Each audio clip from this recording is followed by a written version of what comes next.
perhaps the most memorable encounter I've had with anyone. I just remember when we started back in 2017, right? We'd have 50 people to the site a day, and now we're having 15,000 to the site. So I just remember always assigning like our average conversion rate. And then I'd do the math, like what does it cost me to get another 100 visitors? What's my net profit after that? And then you could justify if those 100 visitors are worth the ad spend. Welcome to the Own Your Commerce podcast, where leading experts, brands, and innovators reveal strategies for e-commerce growth. I'm your host, Jay Myers, and this show is brought to you by Bold Commerce. Hey everyone, thank you so much for joining us today. Today we're doing what we call a merchant deep dive. Our goal of these merchant deep dives is not just to inspire you as a merchant, but to give you actionable takeaways that you can use to help grow your e-commerce business. Today we have a very special guest, Chris Mead. He's one of the co-founders at Crossnet. And Crossnet is just one of those amazing stories where when they started in 2017, I think I read somewhere, and Chris can correct me on this if I'm wrong, but they scrounged together enough money to buy 50 of the items to have in stock for inventory. And I think I saw posted somewhere the other day that in the last couple of weeks, they've been selling 500 a day online. So this is all within the span of a couple of years. I think there's going to be a ton of really good learnings here. Chris, welcome to the show, and thank you so much for being on. Yeah, man, thanks for having me. I appreciate it. Yeah, it's been a fun ride since 2017. It's been crazy just to see how fast it's been growing. So really, really, really fun. That's awesome. Well, why don't we start with so what is Crossnet? Yeah. So we've invented the world's first four-way volleyball net. So it's exactly what you see. Like it's two nets that intersect. You quickly bring it to the beach, the park, inside, outside, wherever you want, and start playing. So not only have we created this four-way net, but it's a combination of Foursquare and volleyball rules. So it's essentially, there's a whole new sport behind it as well. So games are played to 11, win by 2. One person serves the ball across, and then from there, it's a free-for-all. And if you stay alive when you serve, you get a point. It's a lot of fun. Where did it come from? Are you a volleyball player? Or? No, not at all. We all three founders, never played a day of volleyball in our life, really. We were home one day, and we were just like, we don't want to do this 9-to-5 thing anymore. It's like one of us was just about to graduate college. We started the company. I was 25, and my partners were 23. And we just always loved going to the beach, and we were sitting up late one night thinking of ideas, and four-way volleyball was just written down on a piece of paper. And and we Googled it, and we searched the internet, and I think we were just watching ESPN on repeat, and we couldn't find anything on the internet. So we woke up the next morning, we ran to our local Walmart and bought 2 volleyball nets, rigged them together, and we made a four-way net. We're like, this is amazing. I don't want to spend a ton of time talking about the product, but I think it's really cool. Fun fact, Bold, there's 4 founders at Bold, and the 3 of us, we all played university volleyball. So 3 of us knew each other from volleyball. One of them was the brother of one of the persons. So volleyball is actually a big part of why Bold exists. That's awesome. How did you make up the rules? Started trying things, see what was fun, and then... Yeah. We remembered Foursquare from elementary school, which is just you bounce a ball into one of the quadrants and you try to get your friend out. So we kind of just brought that up into the air with a volleyball. And then we had one person serve it across, and we're like, all right, that's the square 4. That's where you get points. And if you stay alive around and the ball doesn't drop into your square and you're still in your square, you get 1 point. And then we love playing basketball. Like basketball is our sport, right? And so it's game to 11, win by 2 is like typical street, pick up basketball rules. So we threw that in at the end, and then we had a brand new sport. And then we had our friends over and we played for 6 hours straight. And that was our proof of concept that night. And we're like, all right, let's start manufacturing. We got to get this going. That's awesome. Well, I actually could see this being a useful practice tool as well for volleyball 100%. Teams. 'Cause I remember when a lot of our practices, we would spend hours in what we would just call net play, and we would just be 2-on-2. We weren't allowed to go past the attack line, which is a few meters behind the net basically. And it was just tipping around the net just to get really comfortable. And this would do exactly that. So exactly. Yeah. It's crazy just to see the different markets we have. We're in almost 4,500 gyms right now. So kids are learning how to play volleyball on a Crossnet, which is really wild. Okay. So take us back. So 2017, you came up with the idea. It was written down, Crossnet. You're like, let's stick a couple of volleyball nets together, make some rules, try this. Did you just launch a website, or did you try to sell it in existing stores, or what was your go-to-market? Yes, our go-to-market was we made a Shopify website. We'd take our prototype, we'd bring it to the beach every day, and we would just get content and we'd throw it up on the Shopify store. We put it up on the Facebook, and then we ran some Facebook ads. We scrapped up about $10,000 and we bought our first 50 nets. Had no idea really how fast they would sell, but we eventually got into kind of a steady habit of selling like one a day. So we'd see that $150 Shopify notification pop up. We'd be like, all right, we hit our quota. And eventually we sold out. We took all the cash from that. We didn't pay ourselves anything. And we just ordered 200 nets. And then we ordered 400. And we just kept doubling down for about 2 years straight. Till we kind of hit like, all right, we need to start paying ourselves. Like, we're doing pretty good. We're selling 100 a day now. So you are a true digitally native, direct-to-consumer born company. Correct. Although our whole intention was to also get into retail. So we did start, like, when we founded the company, I would add every buyer on like Dick's Sporting Goods, Shields, Olympia Sports. I'd add them all on LinkedIn. And they've been kind of following along on the LinkedIn road. So that presence has definitely, I've gone from like, my LinkedIn's been pretty good lately, which I'm really proud of, but it's been able to connect me to the buyers. So I could literally send them a DM on LinkedIn and say, hey, I think you've seen Crossnet, or I just saw that you liked my last post. Why is it not on your shelves yet? Like, it's going to sell. So that's how I've been able to make a lot of connections with buyers just through LinkedIn. LinkedIn's an undervalued resource, I think. It is. It really is. I think anyone that still thinks that LinkedIn is just a place to keep your resume and update it when you get a new job is missing out. So I want to dive in a little bit. Speaking of LinkedIn, why don't we start there? Like, I actually saw you post something the other day that I thought was really, really cool. And I think I have the post. You said something like, you need traffic in order to make money. Here's how we get our visitors. Did I miss any? And actually, so if anyone listening, go follow Chris Mead on LinkedIn and you can kind of see, because there's actually a lot of really interesting feedback in the comments, but you listed out, you said pretty much in order of highest to lowest. I'll run through them really quick. I have a couple questions about them, but the ones you listed are Facebook, AdWords, YouTube, Snapchat, TikTok, Instagram, LinkedIn, Twitter, Pinterest, Reddit, influencers, email marketing, display ads, Bing ads, referral, affiliate network, sponsorship, podcasts, coupon websites, and in-person events. Sounds about right. I thought this was really cool to have, here's a holistic view of traffic. And I think like that's the heartbeat of your business, your online store, is where are people coming from? Where are they converting from? So you said in the thread that this is pretty much in order of ranking, but you said email would be higher up. Is it Facebook first and then email, or what's the? Yeah, definitely Facebook first and then email. I left off SEO in that list. SEO is definitely very valuable for us too. But yeah, Facebook's where we get the majority of our traffic. And then we just got to make sure that we do a great job retargeting and also following up with customers if they do provide us with an email address and actually don't end up checking out. But I just remember when we started back in 2017, right? We'd have 50 people to the site a day, and now we're having 15,000 to the site. So every 100 visitors, I would always I just remember always assigning like our average conversion rate. And then I'd do the math, like what does it cost me to get another 100 visitors? What's my net profit after that? And then you could justify if those 100 visitors are worth the ad spend. We've just done that over time to where we're at 15,000 a day almost. Let's talk about Facebook. I noticed a lot of, I guess because I went on your website, did a bunch of things. Now I'm getting all your retargeting. So yeah, makes me want to buy one. You use a lot of, is in the industry called user generated content. Like it's a lot of, looks like, is it just customers sending in videos it's all what's customers. The strategy there? Yeah. So the strategy is that we found is that UGC performs way better on ads than my camera crew spending $5,000 on like a premium video, you know? People want to see what they're actually going to see in their backyard. Mm-hmm. The majority of our customers online are families looking for a great game for the backyard. And that family in Nebraska, when they walk outside and it's 30 degrees and it's snowing, like they want to see what it actually looks like. They don't care about that Miami drone shot.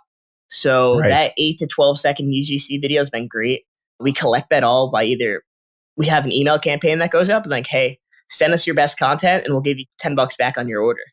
And then we go and use that content to monetize. So it's a win-win for the customer. They're normally probably going to be posting it on Instagram anyway. And now they just forward that over to us and they get $10 back in their pocket. And then we have content for days. That's all you offer. And they're willing to make a video for, it's a $10 coupon on their next order, or? No, we refund them $10. So we just give them, we give them $10 back.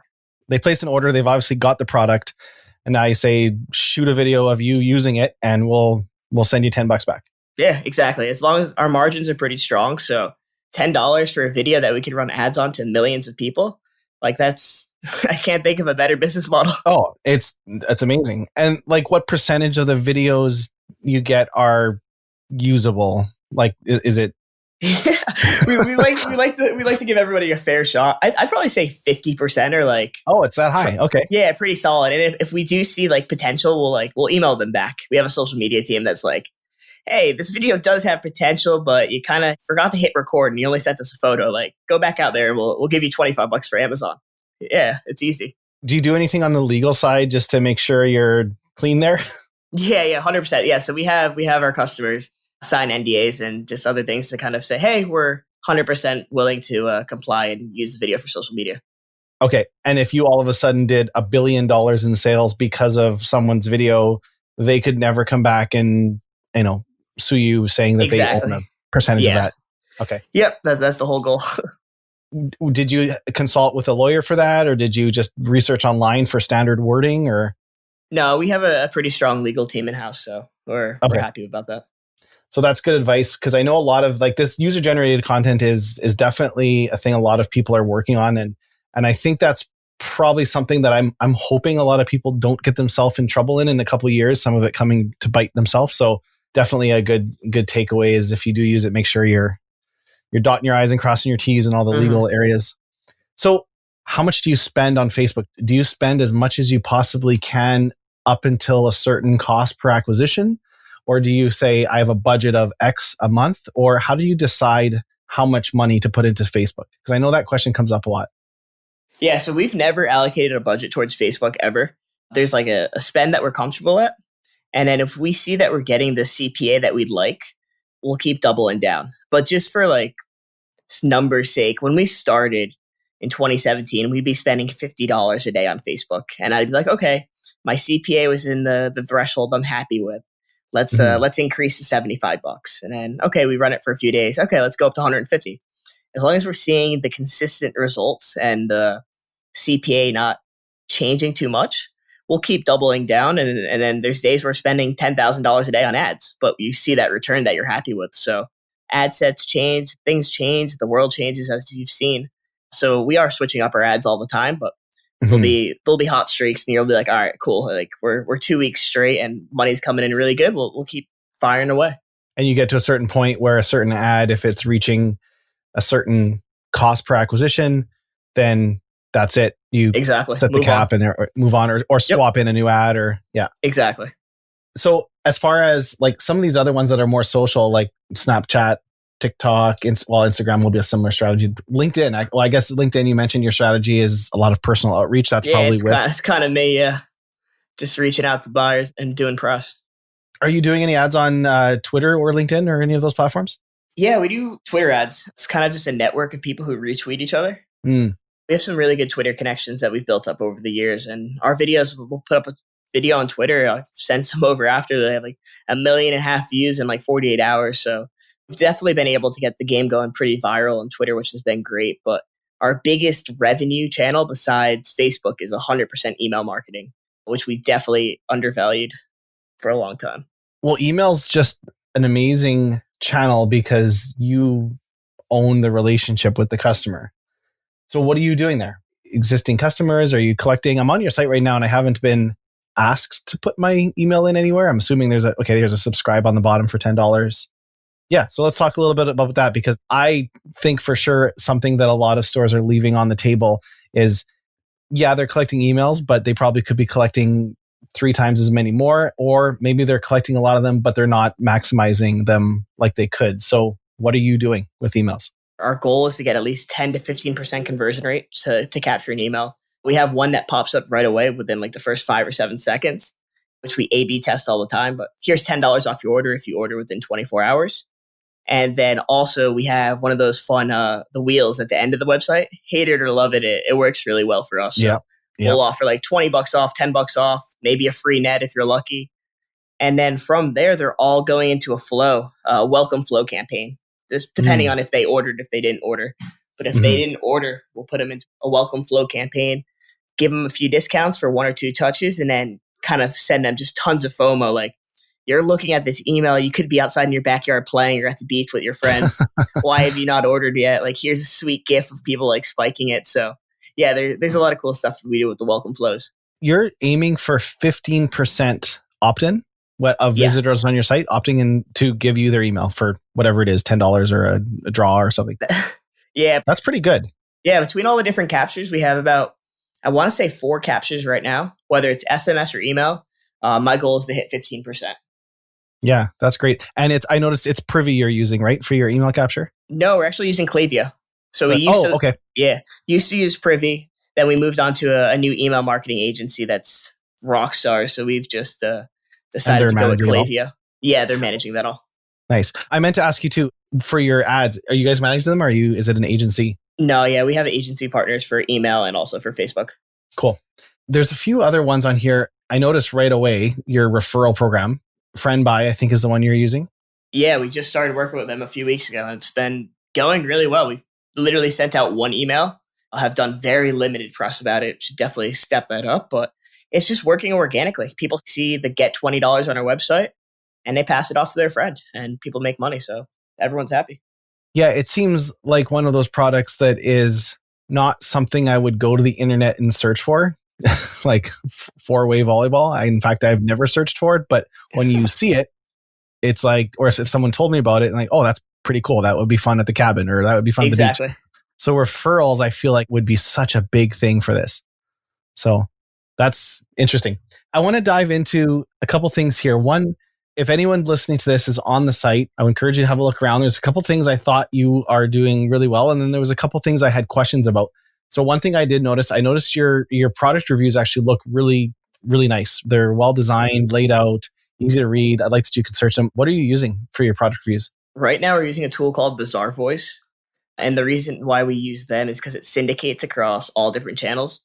We sell on Walmart and Target.com as well. So we need consistency across the channels, because if we're working with a buyer and they go to Walmart and there's 0 reviews and there's 500 on our site, that's an issue. But yeah, so we use them. We're also in the midst of a brand new website. So we're having a new website drop at the end of July.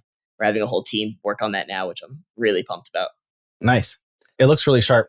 One thing I didn't notice anywhere was, as far as I could tell, it's just the 2 products, the indoor and the outdoor version. Correct. Yeah, we have indoor, outdoor, and then you can buy the indoor by itself. But yeah, complete set, outdoor, the just indoor bases.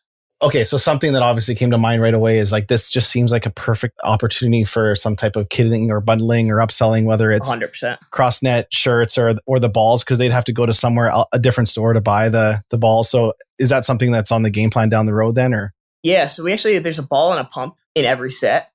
Oh, okay. Yeah, normally we do have an upsell like feature as well, but we're back ordered just due to COVID.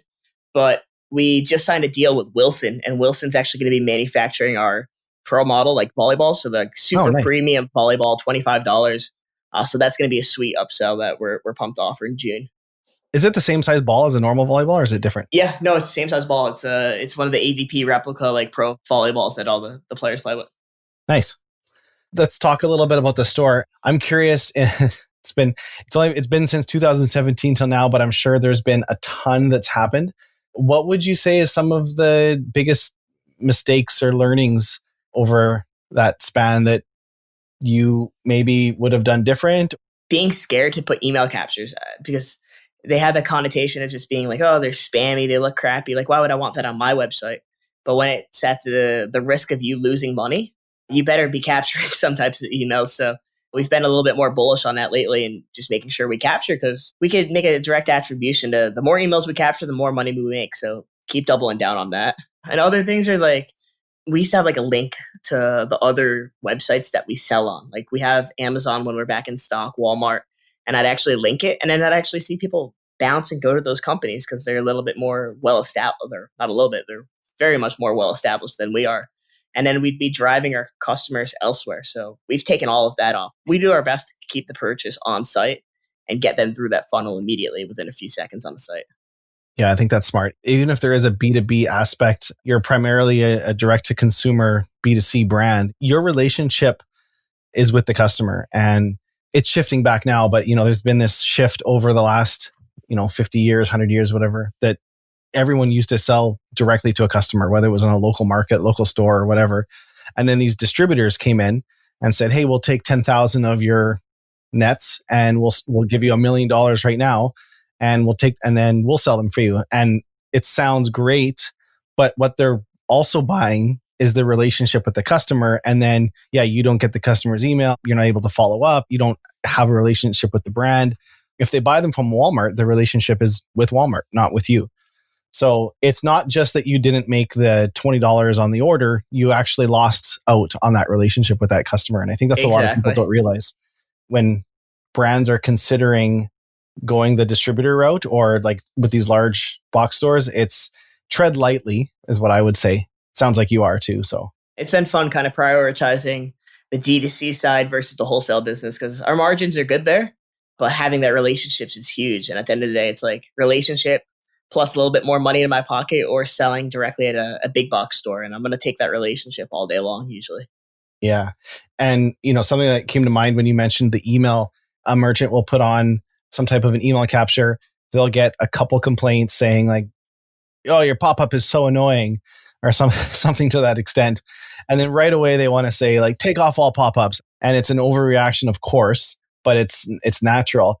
And I think this was from Facebook, who originally they came up with this philosophy, and I don't quote me on this, but the concept was they called it the blow out the 20% or something like that. And it was like, there's a lot of people that only want to email their list once a month, or they don't want pop-ups up because they don't want to annoy the customers. They don't want to, come across as overbearing or whatever.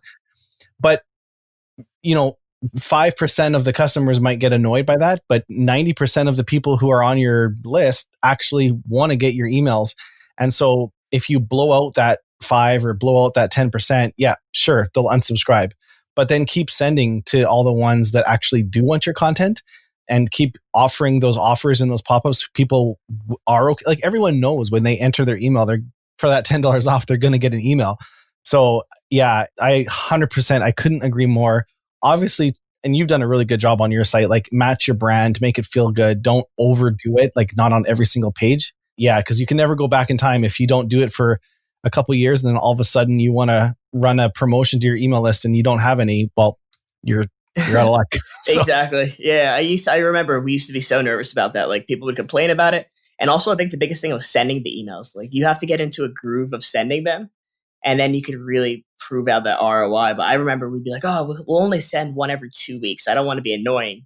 And then we started sending them like every few days and our revenue just skyrocketed. It's like, what were we thinking? If they want to unsubscribe, let them unsubscribe. Yeah, they're either going to be a subscriber and they want it or they don't. But you have to cater to the audience that wants your content and cater to them. Don't cater to the people that don't want your content anyway. So it's like building a business plan around customers that don't even want to hear from you. When you think about it, it makes no sense, but it feels so natural as a merchant to say, "Oh yes, it's annoying, these pop-ups. I'm going to take them all off, or I'm going to take these off." So I think that's great advice. Is there anything else that you've learned over the 3 or 4 years that you'd share? Transparency with customers. We've had to ramp up with COVID, just had to ramp up customer service like 24/7 around the clock now. But I think if we had done a better job of customer service going back then, our company would have grown that much quicker.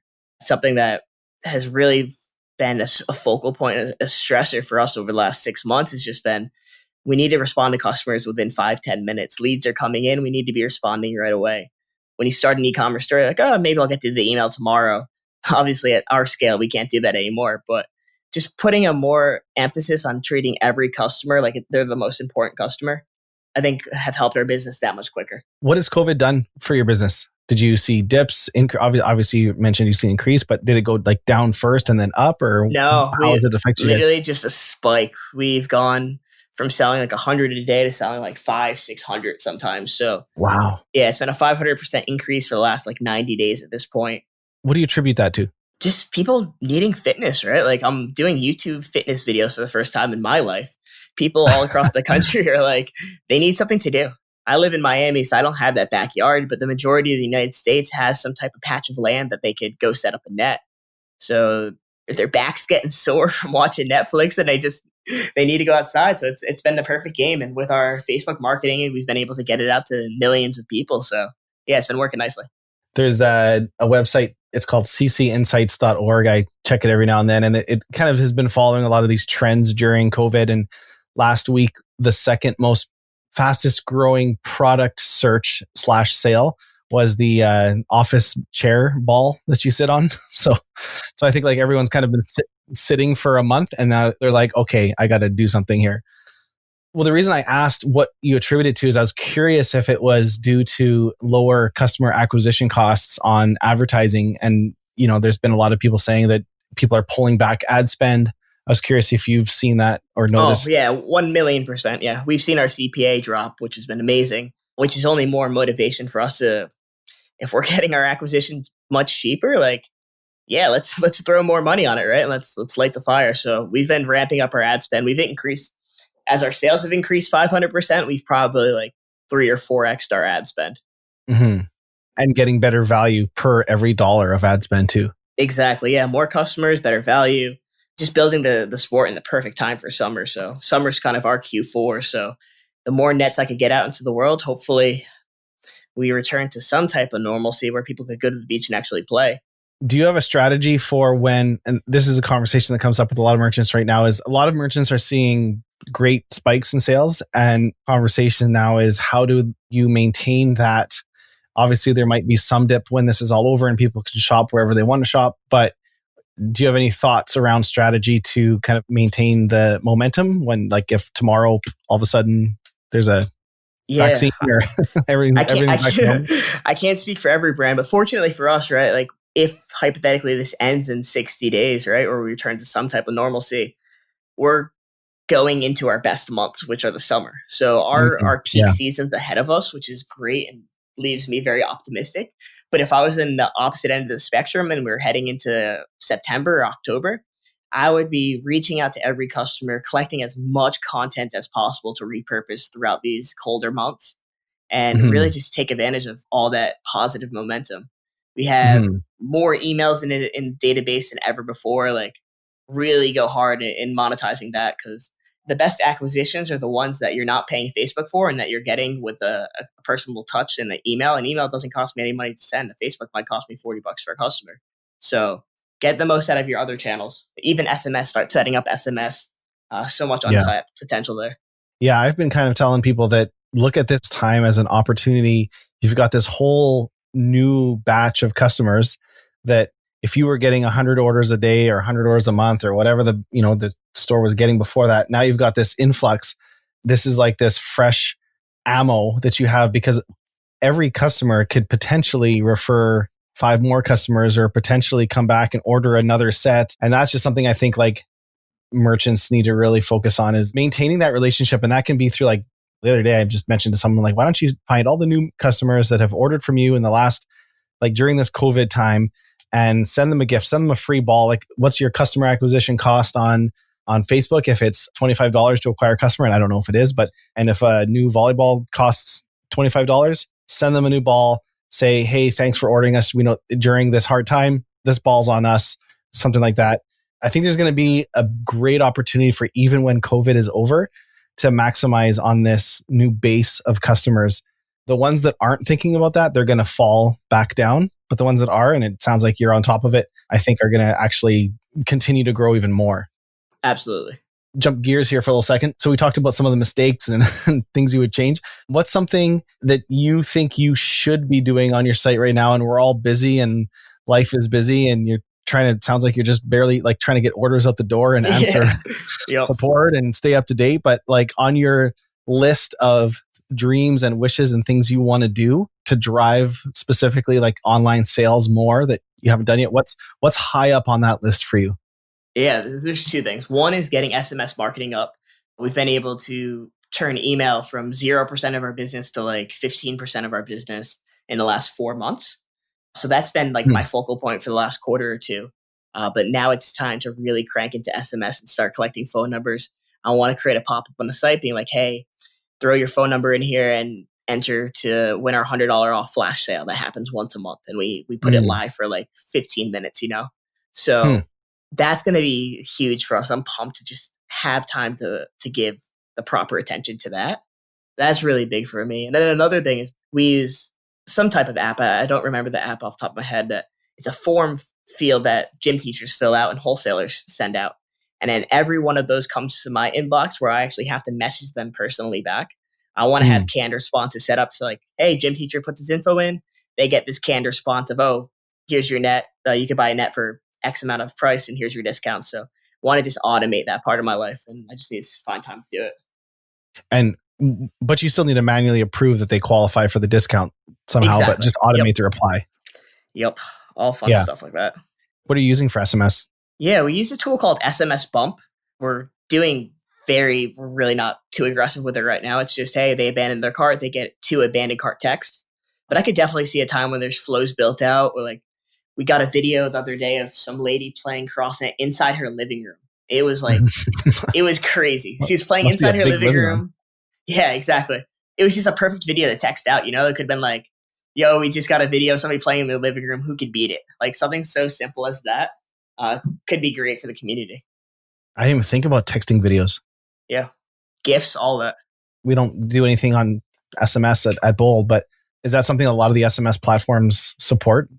Yeah. To my knowledge, it does. At least the one that we're using does.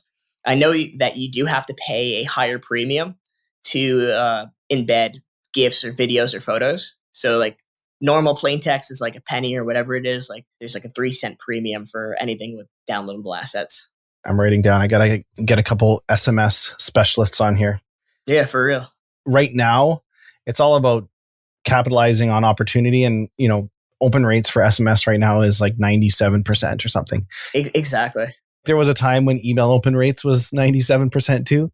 And I imagine that SMS, like text marketing, is going to look very different in a couple of years. There maybe will be aspects of folders, and like if we start getting 30 marketing texts a day, something will happen. But right now, people aren't. There's a window to really leverage that. It's going to be interesting how that all plays out, though. Exactly. Yeah. Just right now, from my perspective, it's just such an untapped market for us. We have so many customers coming in. So even if we get 5% of our revenue from text messaging, that's still a couple $100,000 throughout the year. So definitely worth the investment. I think 100% on the abandoned cart, on order confirmations, on shipping confirmations, sending that via text is actually a great way to do it. And it kind of gets the customer used to getting a text from you. So then a month later, when you text like, hey, we got a fresh shipment in and it's 20% off for the first 100 people that need a second net for their friend's house or something, exactly. Like they won't be so offended. But if they get their order confirmation by email, their shipping confirmation by everything is like email, and then they get this text promotion, I would be like, what the hell are you texting me for? So you have to kind of train people to get used to it. Like that's how you communicate, and it's okay. Exactly. Yeah. And I think people are comfortable getting an order confirmation. Like I would love to get a text message being like, hey, your shoes just shipped. Like that makes me have trust with the brand, and I'll take the next text message if it's going to give me good news. Yeah. It feels more personal for sure. Yeah. Okay. Well, we're getting close to our time here. I want to ask one more question. I actually asked one of these questions already, but I like to end with just kind of like our little lightning round, a couple of questions. Before we get there, what does the future hold for Crossnet? What are you most excited for? I mean, outside of dollars and cents, like we've gone from an $87,000 a year company to 8 figures in less than 2 years. So that's been really cool. That's amazing. But besides that, the whole thing is just to spread the sport everywhere. I want Crossnet to be a household sport. I want to show up to the beach, show up to the park, and people have their nets out and they're playing. And on the gym teacher side of things, our game is helping people learn the sport of volleyball in a fun and interactive way. So if we could be a staple in gym classes across the world for the next 20 years and have a sport that's played on TV and airs on ESPN, I'm going to be pretty happy. Have you ever gone to a beach and seen a Crossnet set up and just walked by, and obviously like they might not know who you are, and you are like, hey, what is that? You're playing there. What is that? Yeah, it happens. It's pretty cool. It's happening more and more often this day. My friends will be on vacation and will text me. They're like, what's at the beach? And I'm like, oh, that's crazy. I wish I was there. That's a neat feeling. It's like when I shop online and I just like randomly see someone using like a Bold app on something. Mm-hmm. I'm like, hey, I didn't even know this was a customer, and they're using one of our apps. It's always neat. That's awesome. And in a little bit of a lightning round here, what's your favorite thing about your job? Freedom. absolute freedom to do what I want when I want. Nobody tells me what to do. It's pretty nice. What's your favorite online store to shop at besides your own? Or if you don't have a favorite one, the last place you shopped online? Yeah, so I got a nice little record shop. I'm big into collecting music, so I love vinyl. What's the site? Sweatrecords.com. It's a local record shop in Miami. And yeah, they just went all online. So been supporting the boys over there, buying vinyl online from them. So They just went online during COVID here? yeah, exactly. Yeah, they had to shut down Awesome. the doors. And they're like, it's a small record shop in Miami that is like a mile from my house. I love going every Friday, like picking up new music. So Nice. definitely supporting them. Nice. If you could give everyone listening one tip, and everyone listening is, imagine they are a online merchant. I guess it could be a tip for anything. If you give everyone listening one tip, what would it be? Why not you? Literally, like, it doesn't matter how much money you have, what your connections, like, nothing outworks hard work. And you could build the connections. You could, like, we just met a few days ago, but we'll be in each other's networks for the next 10 years over LinkedIn. So like, you could literally, with e-commerce, everybody's on the same playing field. Nobody has, unless you're like Kendall Jenner, but yeah, you know what I'm saying? It's a open playing field. If you have a good idea, go for it. You never know what's going to happen. Yeah, I love that. And you know what? I just want to actually mention how we met, because I probably get, I don't know, like 50 to 100. I don't even hardly ever check LinkedIn messages. Well, I would say about 20 a day are outsourced developer companies trying to ask if we need developers. And then about like 15, like, hey, we should partner. Hey, we should partner. Your approach was, I thought, bang on. I think we posted something about one of our apps and you just messaged me and said like, yo, we love your store locator app. We use it. And I like, it was like a one line that you sent. I think I just said like, oh, what's your site? I want to check it out. And I went, I looked at your site and you've done a great implementation of our store locator app. And I guess that's everywhere you can buy them locally. Exactly. Yep. Yeah. And then we reached out and here we are on the podcast. And I think you're just real. Like, it wasn't like, man, LinkedIn is absolutely a great tool. So I take what I said with a grain of salt, that I get like, all these like, there's a lot of really good ones in there. But when you're reaching out to someone, just like right away, you offered value and you didn't say, hi, my name is Chris and you do this and I would like to be like, it was just, you're exactly. like, yo, human. Exactly. Yeah. Human touch is everything, especially on LinkedIn. Like, just keep, I mean, if you talk a little bit like a robot in person, I guess keep it like a robot. Like, but me is like, yo, I love your app. It works great. Like, badass job. Like, I'm happy to jump on a podcast if you want. Like, it was super how I approach somebody in real life, and it's been working wonders on LinkedIn. Oh, it's good. Don't change. I was going to ask you if you had a favorite quote, or, I mean, this is kind of your advice kind of was a quote, why not you, but any favorite business quotes you have? Yeah, not much of a quote guy, but the one that I've been liking a lot lately has been, rich people have large libraries and small TVs. Poor people have big TVs and small libraries. Oh man, it's so true. So the richest guy I know has literally, I've been in his house and he probably has the smallest TV I've ever seen.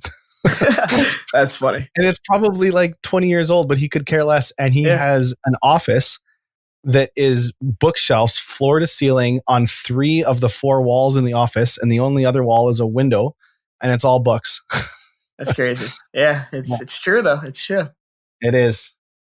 Cool. Okay. Well, I mean, thank you so much, Chris, for being on the show. I know we went a little bit over time here, but I think there was a ton of valuable information. And I don't know if any of our listeners are interested in being fit and getting outside. And I mean, just because you're work beside on a computer all day, actually, that probably not just because, you probably should. Chris has put together a little offer, or he's going to, and it's going to be live when the show goes live. What's going to be the coupon code they should use? Yeah, go to crossnetgame.com and use BOLD, BOLD 20 for $20 off. Awesome. Thank you so much for that. I might use that myself. Do it up. Love to have you. Okay, crossnetgame.com. That's the best place to learn more, or search for Chris on LinkedIn. He is leveraging LinkedIn like a champ. Perfect. Thank you so much for being on, Chris. Thanks, man. I appreciate you having me on. That's it for another episode of Own Your Commerce. If what you've heard has helped you in any way, I'd love it if you'd leave us a review in iTunes or Spotify or wherever you listen to your podcast. It's a new podcast and reviews really help spread the word. And if you know someone you think that might benefit from this podcast, share it with a friend. If you'd like to learn more about Bold, visit boldcommerce.com. You can view all our past episodes, and if you have a story you'd like to tell, we'd love to have you on the show. You can apply to be a guest or suggest a guest on our website as well. That's all for now, and we'll see you next week.